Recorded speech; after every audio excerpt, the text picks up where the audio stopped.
প্রায় ৩৫ বছর আমার চাকরি। আপনার জীবনে এমন কোনো ঘটনা ঘটছে কিনা, যেমন আপনি প্রবল ঝড়ের ভিতরে পড়ছেন? হ্যাঁ, প্রবল জ্বরে অনেক পড়েছি, এটা একটু আমাকে বলেন। জ্বরের মোকাবিলাও করছি। ২০০১ সালে মে মাসের ৫ তারিখে আমি ভৈরবে একটা লঞ্চ নিয়ে ডুবে গেছিলাম, আল্লাহ উঠাইছে আর কি। ওই ছোটো লঞ্চে চাকরি করতাম তখন। হ্যাঁ, তারপর ওই ২০০৪-এর পরে ঢাকা আসলাম। ২০০৪ থেকে ঢাকা সদরঘাটে প্রথমে ছিলাম পারাবত লঞ্চে, পারাবত কোম্পানির পরে সুন্দরবন কোম্পানিতে। তখন সুন্দরবন কোম্পানির পরে এই তৃতীয় চাকরি হইল আমার ব্রাদার্স নেভিগেশনে, কর্ণফুলী ১৪-তে। এখানে আসি, আল্লাহ রাখছে। সেই সময়টা কেমন ছিল যে লঞ্চটা ডুবছে? আমাকে যদি একটু স্টোরিটা বলতেন কিভাবে। সেই সময় ঝড় বৃষ্টির কারণে। কেমন ছিল ঝড়, বা কেমন কিভাবে উদ্ধার? প্রবল ঝড় বৃষ্টি না হলে কি একটা লঞ্চ ডুবে যায়? আমরা চেষ্টা করছি, অনেক পারিনি। কতজন ছিল যাত্রী? যাত্রী প্রায় ২০০ ছিল, ছোট লঞ্চ তো। আরেকটা বিষয়, সেটা হচ্ছে এই যে পদ্মা সেতু হয়েছে, পদ্মা সেতু হওয়ার পরে লঞ্চের ব্যবসা কি মন্দা দেখা দিয়েছে? আপনার কি মনে হয়? পদ্মা সেতু হওয়ার পরে আগে বরিশালের শতভাগ লোক আপনার লঞ্চে যাতায়াত করত,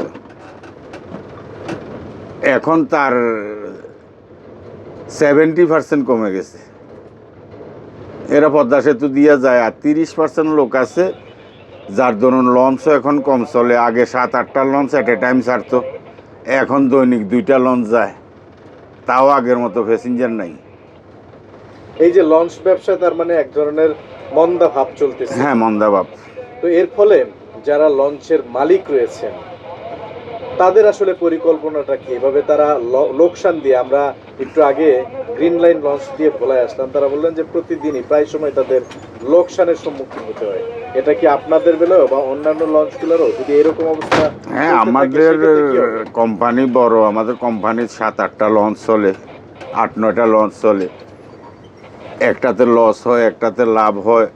আর লস হইল এই যে আমরা গত কিছুদিন আগে এট এ টাইম 4 মাস লস দিছি। এরা হঠাৎ করে বন্ধ করে ফেলে না, কারণ তাদের একটা ঐতিহ্য। আর হইল লঞ্চের মালিক, লঞ্চের ব্যবসা হইল রাজকীয় ব্যবসা। তো সে হুট করে লঞ্চটা বন্ধ করে দিবে, তার একটা ঐতিহ্য নষ্ট হয়ে যাবে। তার ঐতিহ্য, মালিকদের ঐতিহ্য ধরে রাখার জন্য এখন পর্যন্ত লঞ্চ চালাইতেছে আর কি, কোনো রকম গায়ে মায়। মানে স্টাফগুলাকে বেতন সেতন দিয়া কোনোভাবে রাখতে পারলেই এনাফ, এই আর কি। তার মানে এই যে দক্ষিণাঞ্চলের যে রুটগুলো রয়েছে, বিশেষ করে এই দক্ষিণাঞ্চলের সব জেলার মানুষই একসময় প্রধান বাহন ছিল লঞ্চ। ঠিক আছে, যেহেতু পদ্মা সেতু একটা বড় ভূমিকা পালন করতেছে এই যাত্রী পারাপারে, লঞ্চের ব্যবসা মন্দা, সেক্ষেত্রে লঞ্চ মালিকরা কি নতুন কিছু চিন্তা করতেছে? না, ওইটা আমরা যেহেতু শ্রমিক, আমরা আমাদের চিন্তা ভাবনাই করতেছি, আর মালিকেরা মালিকদের চিন্তা ভাবনা অবশ্যই করবে।